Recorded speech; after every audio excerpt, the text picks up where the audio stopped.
पुष्पा 2 के हीरो अल्लू अर्जुन से उसके फूफा नाराज हो गए।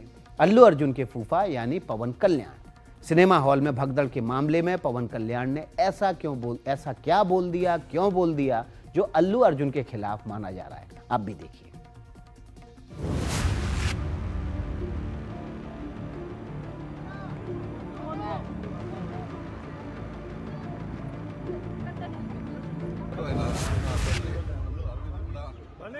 क्या फूफा जी पुष्पा से नाराज हो गए हैं?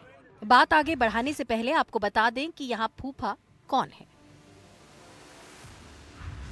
दरअसल अल्लू अर्जुन के पिता अल्लू अरविंद हैं और अल्लू अरविंद की बहन सुरेखा की शादी हुई है सुपरस्टार चिरंजीवी के साथ, यानी चिरंजीवी अल्लू अर्जुन के फूफा हुए।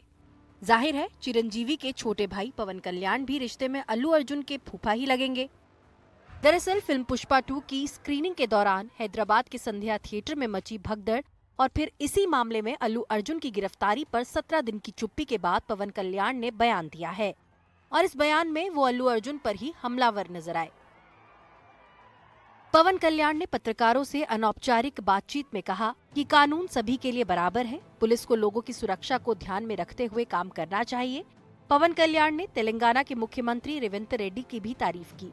उन्होंने रेवंत रेड्डी को बड़ा नेता बताया और लगे हाथ ये भी कह दिया कि अल्लू अर्जुन ने भगदड़ में मारी गई महिला के परिवार से मिलने में देर की।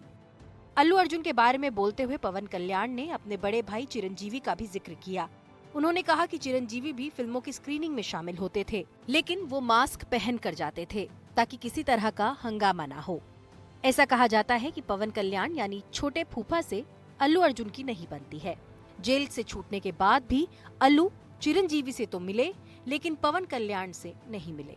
अब पवन कल्याण ने ये कहकर बात और बढ़ा दी है कि अब तक इस मामले में रेवंत रेड्डी का रवैया बिल्कुल ठीक रहा है।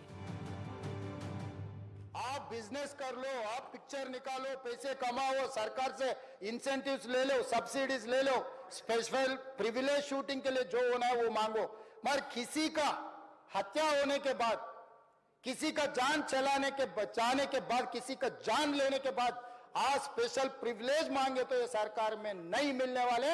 मैं जब तक मैं कुर्सी में रहता हूं तब तक नहीं देता हूं। पहले अल्लू अर्जुन के समर्थन में बीजेपी के भी कुछ बड़े नेताओं ने बयान दिए थे। Bureau report, NDTV India.